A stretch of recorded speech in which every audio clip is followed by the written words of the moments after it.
olyan régen velünk? Én se vagyok. Apa azt mondta, Ohana családot jelent. Ohana azt jelenti család, és a családból Senkit nem hagyunk magára. És? Nem felejtünk. Tudom jól, tudom. Utálom, ha az Ohánával zsarolsz engem. Ne félj, Stitch, ott fogsz aludni mellettem.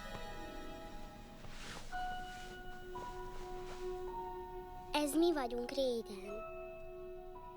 Esett az eső, és elmentek autóval. És a te családod? Sírdogáltál éjjel. Álmodsz róluk? Azért törsz össze mindent. Meglögdösődsz.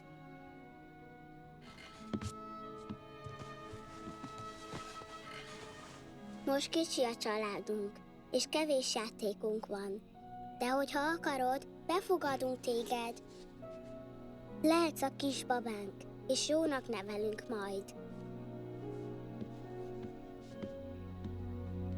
Ohana azt jelenti család.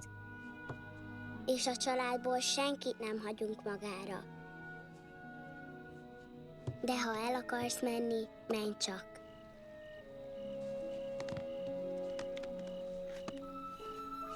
Nem felejtelek el.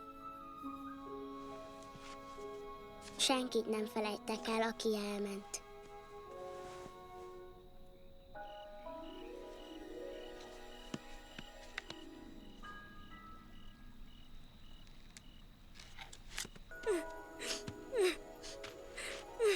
Ohana. Hé, mész el onnan rögtön? Ne! Ismételd meg! Ohana azt jelenti család. Családból senkit. Senkit nem hagyunk magára. Nem felejtjük. Igen. Ti meg kik vagytok? Ők az én családom. Én magam találtam itt rájuk. Kicsike és csonka. Mégis jó. Jó. Nagyon jó.